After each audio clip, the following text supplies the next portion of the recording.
ప్రతి Indian Christian తప్పకుండా ఈ విషయం తెలుసుకోవాలి. మన ఇండియాలో ఆడపిల్లల చదువు కోసం మొట్టమొదటి బాలికల పాఠశాల స్థాపించింది క్రైస్తవులని మీకు తెలుసా? వీడియో లైక్ చేసి ఎండ్ వరకు చూడండి, విలువైన సమాచారం ఉంటుంది. ఇండియాకి క్రిస్టియన్ మిషనరీస్ రాకముందు వరకు ఇండియాలో ఆడపిల్లల చదువును పాపంగా భావించేవారు. ఆడపిల్ల చదువుకుంటే గర్వం పెరుగుతుందని, చెడు మార్గం పడుతుందని, ఆడపిల్లలు ఇంట్లో పనులు నేర్పు తీర్చాలని భావించేవారు. చిన్న వయసులోనే పెళ్లి చేసేయడం వల్ల ఆడపిల్లలు ఇంట్లోనే ఉండాల్సి వచ్చేది. దీనివల్ల భారత్లో స్త్రీలకు అక్షరాస్యత దాదాపు లేదు. అదే సమయంలో క్రైస్తవ మిషనరీస్ పేద ప్రజలకు గాస్పెల్ చెప్పడంతో పాటు సామాజిక నైతిక సేవలను బలంగా అందించేవారు.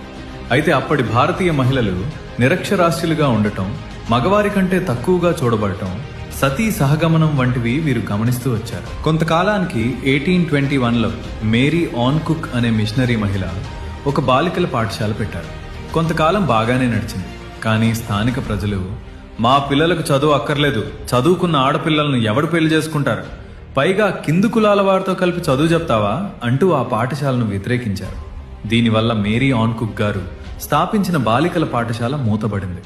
తర్వాత 1824లో అమెరికన్ మార్ది మిషన్ అనే క్రైస్తవ సంస్థ ఇంగ్లాండ్, USA చర్చెస్ నుండి ఫండ్స్ సేకరించి ముంబైలో అమెరికన్ మార్ది గర్ల్స్ స్కూల్ అనే పేరుతో బాలికల పాఠశాలను ఏర్పాటు చేసి చదువు పట్ల ఆసక్తి ఉన్న ఆడపిల్లలకు చదువు చెప్పడం ప్రారంభించారు.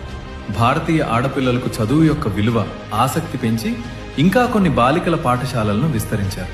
ఈ విధంగా ఇండియాలో ఆడపిల్లల చదువుకోవడం అనేది క్రైస్తవ మిషనరీస్ శ్రమ వల్లనే ప్రారంభమైంది. ఎన్నో రీల్స్ షేర్ చేస్తూ ఉంటాంగా ప్రతిరోజు. ఈ రీల్ని మాత్రం తప్పకుండా ఫ్రెండ్స్కి షేర్ చేయి.